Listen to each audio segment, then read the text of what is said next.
శ్రీమాత్రే నమః. నారాయణి టాక్స్ ప్రేక్షకులకు స్వాగతం.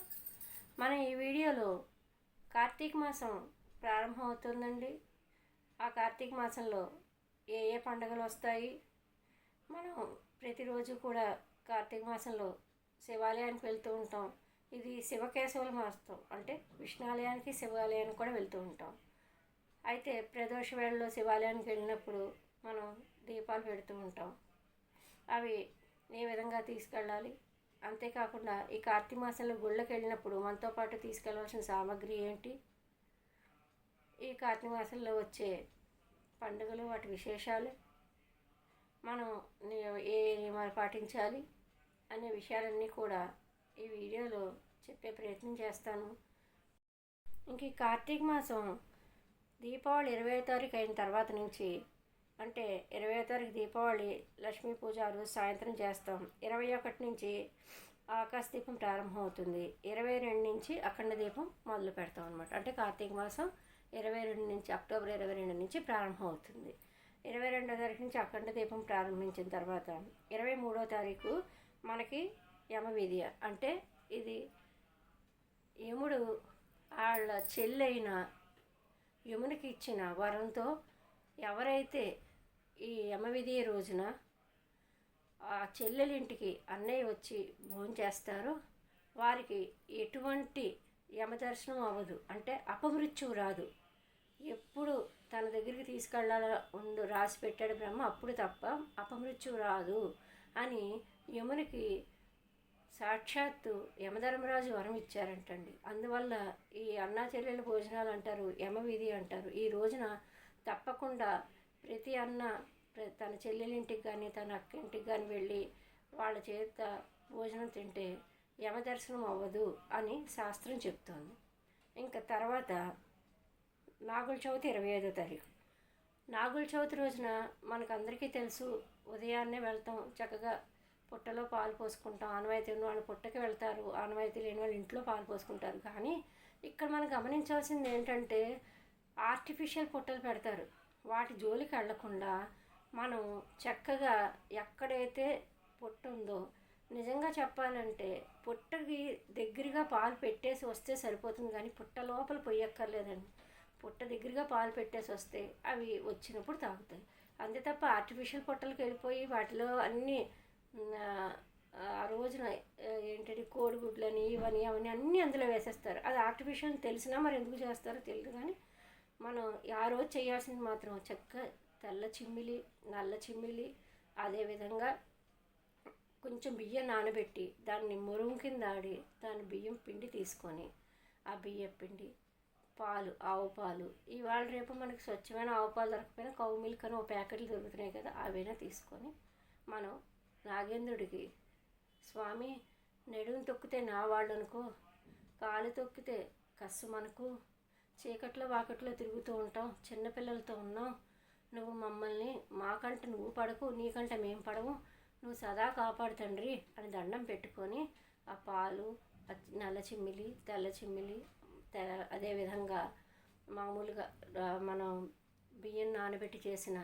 దాంతో కొంచెం బెల్లం కలిపి అవన్నీ కూడా చలిమిడి అన్నీ కూడా నాగేంద్రుడి దగ్గర నైవేద్యం పెట్టి ఆ పుట్టమ్మను చెవులకి రాసుకోవాలండి. చెవులకి కొంచెం ఇక్కడ చెవులకి పెట్టుకోవాలి, పిల్లలకు కూడా పెట్టాలి. అది చాలా శ్రేయోదాయకం. అదేవిధంగా మనకి సంతానం కొంచెం లేట్ అవుతుంది, ఏదో కారణాల వల్ల, ఏ నాగదోషం అవ్వచ్చు, సర్పదోషం అంటారు, అదేవిధంగా రాహుకేతువుల దోషం అంటారు, ఇంకా చాలా ఉన్నాయి, కుజదోషం, ఇవేమున్నా కూడా ఈ నాగుల చవితి రోజు ఉదయం నుంచి సాయంత్రం వరకు ఉపవాసం ఉండి స్వామివారి యొక్క నాగులుగా ఉంచాని, ఉదయం ఉపవాసంతో ఉన్నప్పుడే నాగులుగా ఉంచాని ఒక బ్రహ్మచారికి దక్షిణ తాంబూలంతో సహా ఇచ్చి ఆ రోజు దంపతులు ఇద్దరు కూడా చక్కగా స్వామివారి నామస్మరణతో ఆ రోజంతా ఉపవాసం చేస్తే కనుక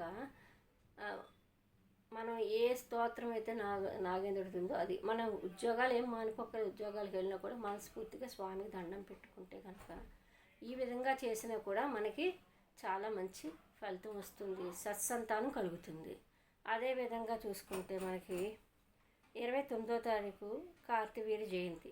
కార్తవీర్యార్జునుడు, ఈయన మహత్తరమైన 1000 బాహువులు కలిగిన వారు అంట, సహస్ర బాహు. ఈయన చాలా బలవంతులు అంటండి. మనకి ఏదైనా వస్తువు పోయినప్పుడు ఆ వస్తువు దొరకలేదంటే మనం కార్తవీర్యార్జున అని అనుకుంటే కనుక తప్పకుండా ఆ వస్తువు సందర్శనం అవుతుందంటండి. ఎక్కడో పోయింది కూడా దొరుకుతుందంటండి. ఇది చాలామంది పెద్దలు కూడా చెప్పగా విన్నాను. చిన్న చిన్న విషయాల్లో మాత్రం నేను కూడా పాటించాను. ఇవి కూడా జరిగింది. కార్తవీర్యార్జున ఆయన్ని తలుచుకుంటే కార్యసాధన అవుతుంది. అదేవిధంగా చూసుకుంటే కనుక మనకి నవంబర్ 2వ తారీఖు, ఇంకా అక్టోబర్ అయిపోయింది కదండి. నవంబర్ 2వ తారీఖు క్షీరాబ్ది ద్వాదశి. అదేవిధంగా మన క్షీరాబ్ది ఏకాదశి నవంబర్ 1 చేసుకుంటాం. ఏకాదశి రోజు ఉపవాసం చేయాలంటే ముందు రోజు దశమి రోజు రాత్రే మనం ఏమీ తినకూడదు. ఏకాదశి రోజు ఉపవాసం చేసుకున్నప్పుడు మనం పూర్తిగా ఆహార నియమాలన్నీ కూడా పక్కన పెట్టి, అంటే ఒకటండి ఇక్కడ మనం తెలుసుకోవాల్సింది ఏంటంటే పూర్తిగా చాలామంది ఈ మధ్య షుగర్లు బీపీలు అన్నీ ఉన్నాయి. అలాంటి వాళ్ళు కూడా కఠిన ఉపవాసాలు చేసేసి ద్వాదశి రోజు ఇంకా కడిదిరిగి పడిపోతున్నారు అంతే. ఎందుకంటే మా ఇంట్లోనే జరిగింది అలాగా. అందుకే చెప్తున్నాను, కొంచెం పెద్ద వయసు వచ్చిన వాళ్ళు మాత్రం ఏం చేస్తారంటే, నిజంగా పెద్ద వయసు అంటే చిన్న వయసు నుంచి ఉండలేను అనుకున్న వాళ్ళు మాత్రం భగవంతుడికి దండం పెట్టుకుని పాలో పళ్ళో ఏదో ఒకటి వండినవి కాకుండా ఉండేవి తీసుకొని ఆహారంకి నిలుపుకుంటే కనుక చాలా మంచి ఫలితం వస్తుంది. ఇది కలియుగం అండి. మనం కొన్ని ఇవన్నీ చాలా వరకు పిల్లల దగ్గర నుంచి అందరూ కూడా మాత్రలు వాడుతున్నారు. ఎందుకంటే ఉద్యోగం, స్ట్రెస్ అవిను. అందువల్ల కొంచెం చేయగలిగితే కఠిన ఉపాసన చేయగలిగిన వాళ్ళు చేయండి. చేయలేని వాళ్ళు తప్పకుండా పాలో పళ్ళో ఏదో తీసుకొని ఉపవాసం చేసి క్షీరాద్వాదశి అండి. ఈ క్షీరాద్వాదశి అన్నది చాలా చాలా ఉత్కృష్టమైనది. ఎందువల్లంటే ఆ రోజు సాయంత్రం మనం తులసి కళ్యాణం చేసి అక్కడ, అంటే తులసి కళ్యాణం అంటే ఏంటి అంటే మనకి తులసి కోటలో ఉసిరి మొక్కను తీసుకొచ్చి, ఉసిరి అన్నది దామోదరుడు, ఉసిరిని తీసుకొచ్చి తులసిదేవికి మా సాక్షాత్ లక్ష్మీ రూపంగా తులసిని తీసుకొని అందులో ఒక ఉసిరి కొమ్మని ఉసిరికాయలతో సహా ఉన్నదే అండి, ఉత్తి కొమ్మ కాదు, పాతి వాటి రెండింటికి బంధం ఏర్పాటు చేసి తులసి కళ్యాణం అనేది మనకి చాలా పుస్తకాలు కూడా ఉన్నాయి. చక్కగా కథతో సహా ఎలా చేసుకోవాలో షోడశోపచారాలతో సహా కథ ఉంటుంది. ఆ కథ పూజ మొత్తం చేసుకొని కథ చదువుకొని మనకి పళ్ళు నైవేద్యం కింద పెట్టుకోవచ్చు. ఏమైనా పులిహార ఏమైనా చేసుకున్నా అవి కూడా, స్వీట్ ఏమైనా పరవాణం అవి చేసుకున్నప్పుడు అవి కూడా నైవేద్యం పెట్టుకొని నలుగురు ముత్తైదులను పిలుచుకొని వారికి పసుపు కుంకుమ జాకెట్ ముక్క మనకి శక్తి ఉన్నది తాంబూలం పెట్టి ఇవ్వాలి. ఎప్పుడైనా తాంబూలం పెట్టినప్పుడు దక్షిణ పెట్టాలండి. దక్షిణ పెట్టని తాంబూలం పనికిరాదు. మీ శక్తి ఎంతో కొంత పెట్టి తాంబూలం ఇవ్వాలి. అంతేకాకుండా ఇక్కడ ఇంకోటి కూడా చెప్పాలనుకుంటున్నాను. ఏంటంటే ముత్తైదుల్ని కూర్చోపెట్టే తాంబూలం ఇవ్వండి, నిలబెట్టి తాంబూలం ఇవ్వకండి. గబగబా వాళ్ళు వచ్చారు కదా ఇంకో ఇంటికి వెళ్ళిపోవాలేమో అని గబగబా తాంబూలం అలా ఇవ్వకండి. వాళ్ళని పూర్వముఖంగా కూర్చోపెట్టి చక్కగా పసుపు రాయగలిగితే రాయండి. లేదు వాళ్ళకి ఎలర్జీలు అవి ఉన్నాయనుకోండి, చక్కగా తాంబూలం ఇచ్చి నమస్కరించి పంపించండి.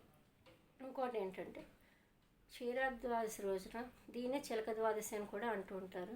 దీపాలండి మనం ఎంత బాగా పెట్టగలిగితే అంత బాగా చక్కగా పద్మాకారంలో, శంఖాకారంలో రకరకాలుగా పెడతారు. అది దీపం అనేది లక్ష్మీ స్వరూపం. అందువల్ల మనం ఎన్ని దీపాలు పెట్టగలిగితే వీలైనంతవరకు ఈ కార్తీక మాసం అంతా కొబ్బరి నూనె వాడండి. కొబ్బరి నూనె కాకపోతే నువ్వు నూనె వాడండి. ఈ రెండే ఎక్కువ ప్రాసెస్తో మొదటి నుంచి కూడా ఉన్నది. తర్వాత ఇంకా ఇప్పుడు చాలా రకాలు వచ్చాయి. తర్వాత మీ ఇష్టం, కానీ ఎక్కువ ఫస్ట్ ప్రిఫరెన్స్ కొబ్బరి నూనె, తర్వాత ప్రిఫరెన్స్ నువ్వుపప్పు నూనె. ఎందుకంటే వాటి వల్ల వాటి నుంచి వచ్చిన ఈ పొగ ఉంటుంది కదా, ఇది ఏంటంటే ఈ కార్తీక మాసం చలికి మొత్తం అంతా కూడా కొంచెం ఇదిగా ఉంటుంది, చెమచమ్మగా. ఇది కొంచెం వేడి చేస్తుంది, మంచిగా మంచి అరోమా కూడా వస్తుంది. ఇది మంచి ఒంటికి కూడా మంచిది పీలిస్తే. అందుకని ఇది క్షీరాద్వాదశి విషయం. ఇంక దీని తర్వాత వచ్చేది ఏంటంటే 5వ తారీఖు, నవంబర్ 5 కార్తీక పౌర్ణమి. చాలామందికి ఇది తెలిసే ఉంటుంది. కార్తీక పౌర్ణమి మనకి సాయంత్రం గల పౌర్ణమి చేస్తాము. ఇది చాలామందికి నోములు ఉన్నవాళ్ళు 33 పౌర్ణమి నోములు చేసుకుంటారు. అది కాకుండా నోము పట్టిన వాళ్ళు కంటిన్యూగా దీన్ని నూతి దగ్గర కూర్చొని చేస్తారంటే ఎక్కువ, అంటే అక్కడే పూజ చేసుకొని ఆరుబయట ఎక్కువ చేస్తారు. లేని వాళ్ళు ఇంట్లో అయినా కథ చదువుకొని అక్షంతలు వేసుకోవచ్చు. శక్తి లేదు, అవ్వలేదు అనుకున్న వాళ్ళు. అంతే తప్ప దాని గురించి ఎక్కువ బెంగ పెట్టుకోక్కర్లేదు. ఆ రోజు చలిమిడి చేసి స్వామివారికి నైవేద్యం పెడతారు, ఉపవాసం చేస్తారు. ఆ రోజు మొత్తం ఉపవాసం ఉండి ఆ రోజు స్వామివారికి నైవేద్యం పెడతారు. ఇదేంటంటే కార్తీక పౌర్ణమి అన్నది అమ్మవారిని కూడా ఇక్కడ మనం తీసుకోవాలి. ఎందువల్లంటే అమ్మవారు 16 కళలతో పౌర్ణమి రోజు దేదీప్యమానంగా వెలిగిపోతూ ఉంటారు. ఆవిడ కళ అద్భుతం. అమ్మ కళ చెప్పగలమండి, అమ్మ కళ అద్భుతం అంతే. ఆ అద్భుతాన్ని మనం ఆ రోజు అమ్మని కూడా దర్శించి ఆ రోజు లలితా శాస్త్రం చదువుకొని, ప్రతి పౌర్ణమి కూడానండి లలితా శాస్త్రం చక్కగా చదువుకొని అమ్మవారికి పాలు నైవేద్యం పెట్టి ఆ పాలు ఇంటిల్ల పాది ప్రసాదంగా తీసుకుంటే ఆయురారోగ్య అష్టేశ్వర ఇష్ట సంపదలతో ఉంటారు.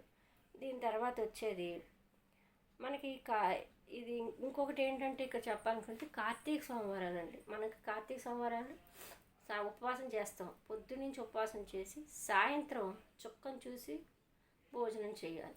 మనం మొత్తం అన్నీ కూడా ఆహార పదార్థాలు అప్పుడే వండి స్వామివారికి నైవేద్యం పెట్టి చుక్కను చూసి వచ్చి భోజనం చేయాలి. ఇంకొకటి ఏంటంటే కేదార నోము. ఈ కేదార వ్రతం చేసుకుంటాం, చాలామంది ఉన్నవాళ్ళు చేసుకుంటారు. సాయంత్రం స్వామివారి దగ్గర చక్కగా ఇవన్నీ పెట్టి వంట సామాగ్రి అది పెట్టి కేదార నోము చేసుకొని నైవేద్యం పెట్టుకొని తింటారు. ఇది ఒకటి కార్తీక సోమవారాలు, ఇది కూడా చేస్తాం. ఇంకా తర్వాత వచ్చేది ఏంటంటే 21వ తారీఖున నవంబర్ 21వ తారీఖున పోలీస్ వర్గం అంటే దీన్నే పోలిపాడ్యమి అంటారు. ఈ రోజున ఏంటంటే మన కార్తీక మాసం నెల రోజులు దీపాలు పెడుతూ ఉంటాం కదా గుళ్ళో అయినా. ఆఖరి రోజున పోలిపాడ్యమి రోజున మనం అరటి దొప్పలో కానీ లేకపోతే అరటి దొప్పలోనే ఇంక లేకపోతే ఏం లేదు, అరటి దొప్పలో దీపాలు పెట్టి నీళ్ళల్లో వదలాలి.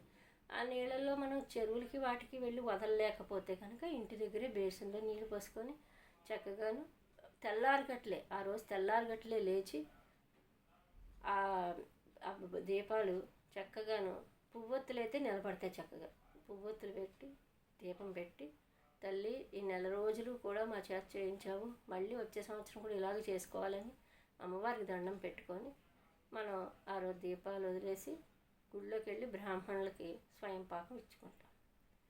ఇక్కడ దాకా అయిందా? ఇక్కడతో కార్తీక మాసం జరిగింది.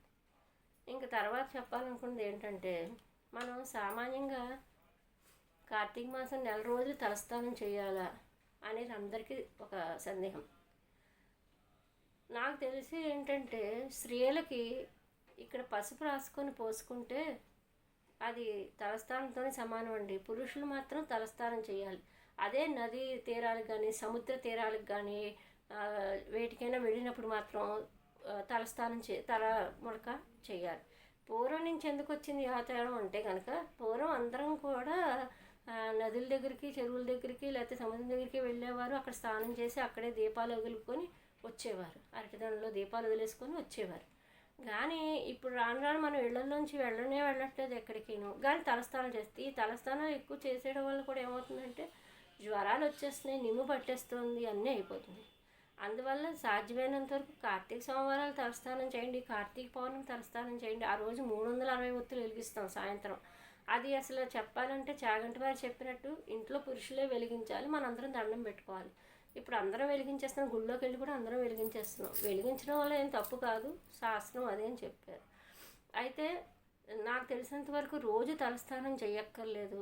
కార్తీక సోమవారం చేయండి, క్షీరాబ్దేకాశ చేయండి, అదేవిధంగా కార్తీక పౌర్ణమి చేసుకోండి. ఇలాంటప్పుడు ప్రధానమైన రోజులు తలస్నానాలు చేయడం అనేది మనకి చెప్పదగ్గ సూచన అని చెప్పుకోవచ్చు. నేనైతే అలాగే చేస్తాను.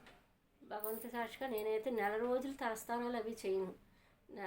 ఈ విశేషమైన రోజులు చేసుకుని రోజు మాత్రం పసుపు రాసి స్నానం చేస్తాం, తప్పకుండా చేయాల్సిందే.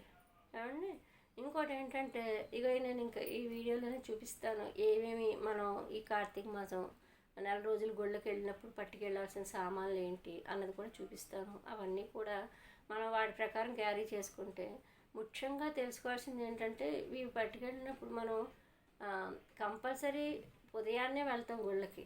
పొద్దుటే వెళ్ళి దండం పెట్టుకొని దీపాలు పెట్టుకున్నాం. అదేవిధంగా సాయంత్రం వెళ్ళేవాళ్ళు సాయంత్రం వెళ్తారు.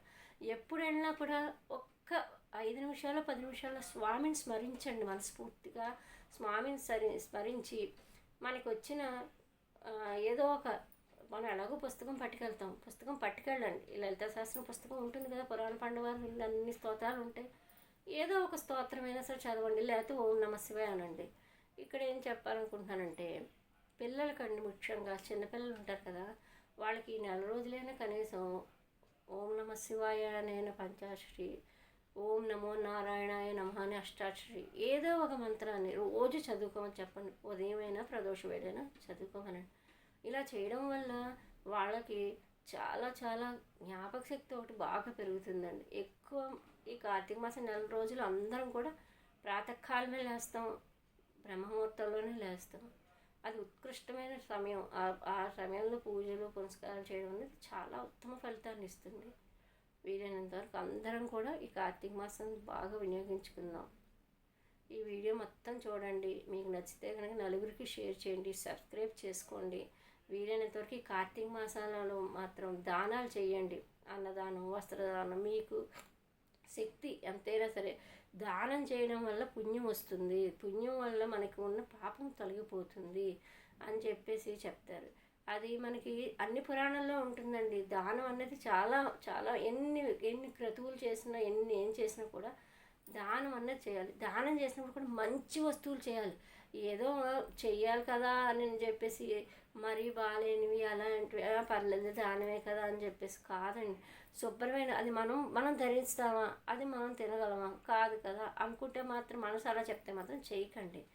మనసు చెప్పినప్పుడు వద్దు అన్నప్పుడు మానేసి మంచిదే ఇవ్వండి. ఇవ్వగలిగితే ఒక్క మనిషికి అన్నం పెట్టగలిగితే ఒక్క మనిషికి. ఇంకోటి ఏంటంటే మనం ఈ కార్తీక మాసంలో ఎక్కువ యాత్రలకు వాటికి వెళ్ళినప్పుడు అక్కడ మనకి భోజనాలు చేస్తూ ఉంటాం. అన్ని దేవాలయాల్లో మనకి భోజనాలు ఉన్నాయి. ఇవాళ రేపు ప్రతి దేవస్థానం వాళ్ళు భగవంతుడి దేవాలు చక్కగా అన్న సంతర్పణ ఎంత బాగా చేస్తున్నారో, ఎంత రుచిగా శుభ్రంగా చేస్తున్నారు. మనం భోజనం చేశాక కనీసం మన శక్తి కొలది ఎంత శక్తి ఉంటే అంత, ఎంత చెట్టుకి అంతే కావాలన్నట్టు మీ శక్తి అంత అయితే అంత, 100 అయితే 100, 1000 అయితే 1000, 10,000 మీ శక్తి ఎంత ఉంటే అంత కంపల్సరీ డబ్బు కట్టాలండి. కట్టొస్తే అంటే మనకి స్వామివారికి ఎన్నో కైంకర్యాలు చేసినంత ఫలితం వస్తుందంటండి. అన్న సంతర్పణకి మనం డబ్బులు కడితే అది చాలా చిన్న విషయమే, కానీ మీ శక్తి ఎంత ఉంటే అంత కంపల్సరీ ఈసారి నుంచి ప్రయత్నం చేయండి. అది అలా అలవాటు మనం చేసామనుకోండి, మన పిల్లలకు కూడా అది అలవాటు అయిపోతుంది. మా అమ్మ మా నాన్నగారు వెళ్ళినప్పుడు కట్టారు కదా, మనము కట్టాలని అది ఒక పరంపరలా ఉంటుంది. అందువల్ల కంపల్సరీ భోజనం చేసిన తర్వాత ఎక్కడైనా సరే అది అన్న సందర్భం దేవస్థానంలో మీ శక్తి కొలది అక్కడ విరాళం కింద కట్టేసి ఆ స్వామి ఆశీస్సులు మనస్ఫూర్తిగా తీసుకొని రండి. శ్రీమాత్రే నమః. మరి ఒక మంచి వీడియోతో మళ్ళీ కలుద్దాం. ఈ విధంగా ఒక డబ్బాలో నేతొత్తులు, ఒక డబ్బాలో నూనె తడిపిన ఒత్తులు, ఒక డబ్బాలో బియ్యం పిండి వేసి ఇలాంటి మూతున్న డబ్బాలు దొరుకుతున్నాయండి. అవైతే ముగ్గు చక్కగా పువ్వులాగే పడుతుంది. మన చేతితో సరిగ్గా ముగ్గు పడకపోయినా ఇలా చేసుకోవచ్చు. ఇలాంటిది ఒక డబ్బా తీసుకుంటే అందులో పసుపు, కుంకుమ, అక్షంతలు, ఆర్తి కర్పూరం అన్నీ కూడా పటికి బెల్లం కూడా పెట్టేసుకోవచ్చు.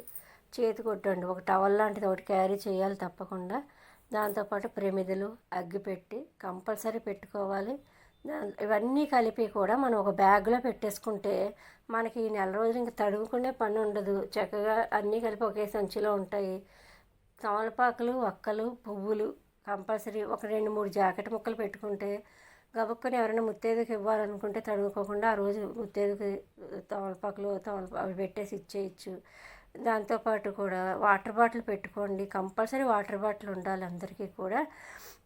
మనం ఏదైనా శాలిగ్రామ దానం ఇవ్వాలనుకున్నప్పుడు కూడా మనకి తమలపాకులు రెడీగా ఉంటే మనకి ఇబ్బంది ఉండదు. దాంతోపాటు ఈ పుస్తకం ఒకటి పెట్టుకోండి. లలితా సహస్రం పుస్తకం అక్కడ కూర్చొని 10 నిమిషాలు చదువుకోవడానికి బాగుంటుంది. మళ్ళీ వాళ్ళని వెళ్ళి అడగకుండా నేను ఇందాక చెప్పినట్టుగా తమలపాకులు, ఒక్కలు, చిల్లర, అక్షంతలు, చిల్లర కంపల్సరీ పెట్టుకోండి. దక్షిణ లేకుండా తాంబూలం ఇవ్వకూడదు. ఎంతో కొంత దక్షిణ ఇవ్వాలి కాబట్టి విశేషమైన రోజుల్లో కొబ్బరికాయ కూడా క్యారీ చేసుకోండి. ఇవన్నీ వస్తువులు కూడా మనం కార్తీక మాసంలో తీసుకెళ్ళవలసిన వస్తువులు. ఈ కార్తీక పురాణం పుస్తకం అండి, ఇది ఒకటి పెట్టుకుంటే నెల రోజులు మనం చదువుకోవడానికి చాలా బాగుంటుంది.